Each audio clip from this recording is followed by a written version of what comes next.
महाराष्ट्र सरकार द्वारा नायलॉन मांझे पर कड़े प्रतिबंध और दंड का प्रावधान होने के बावजूद वर्धा जिले के हिंगन घाट में एक बार फिर नायलॉन मांझे के कारण जानलेवा घटना सामने आई है। शहर के लक्ष्मी टॉकेज रोड पर अचानक नायलॉन मांझे से मोपेड सवार के माथे पर गहरी चोट लगने से इलाके में हड़कंप मच गया। ये घटना केवल एक हादसा नहीं बल्कि लापरवाही का जानलेवा चेतावनी संकेत बनकर सामने आई है।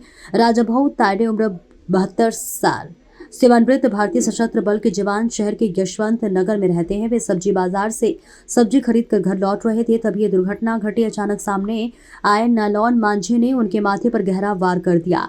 खून बहने लगा तो उन्होंने मोपेड पर ही हेल्प हेल्प की दर्द भरी पुकार लगाई।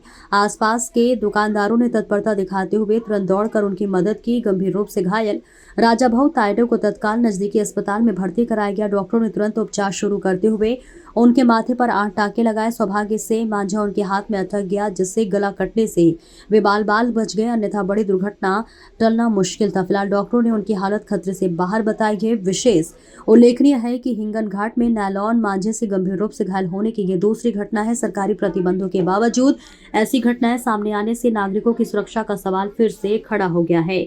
नागरिकों को अधिक सतर्क रहने और प्रशासन को सख्त अमल सुनिश्चित करने की नितांत आवश्यकता है। कुठं गेले होते तुम्ही? कुठून येत होते? मार्केटला गेलो होतो भाजी घ्यायला.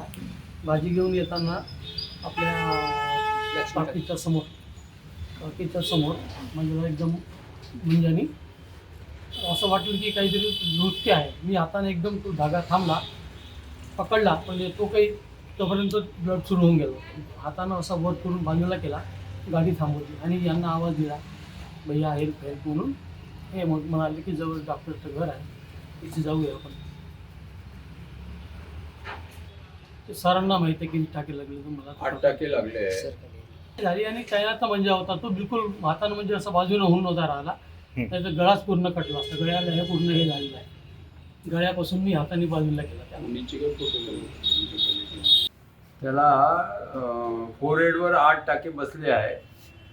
त्यांनी प्रेझेन्स ऑफ माइंडनं थोडंसं ते मंजा वर्त करून घेतला म्हणून तो वाचला. नाहीतर त्याची मेन नस जी आहे गळ्याची तिथे ऑलरेडी कटिंग झाली आहे, पण ते डीप नसल्यामुळे त्याला म्हणजे जीवाला धोका नाही झाला, नाहीतर त्याच्या जीवाला धोका होऊ शकत होता. एक लांब 5 ते 6 इंच लांब जखम झाली आहे ते मंजाचे घासल्यामुळे.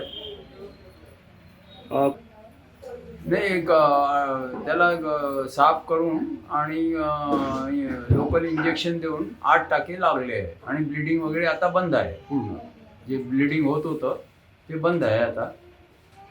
आहे ते डेंजरस होऊ शकलं असता. नाही, यांना फक्त 8 दिवस आता अँटीबायोटिक्स घ्यावं लागेल.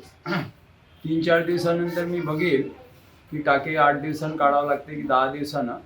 ते बघितल्यानंतर मग 3 दिवसानंतर डिसाईड करावं लागेल की बाबा टाके केव्हा काढायचे. 8 टाके लागले ना.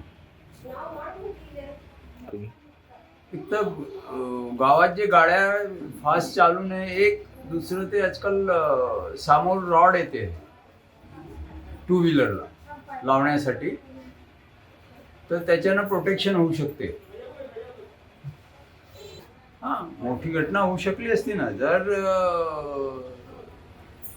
खालतं जे मानेवर आहे, मानेच्या मधात जर जिथे त्यांना इजा झाली आहे, हेच इजा जर तिथे झाली असती तर डेफिनेटली ते डेंजरस म्हणजे जीव घेण्यालायक असते ती.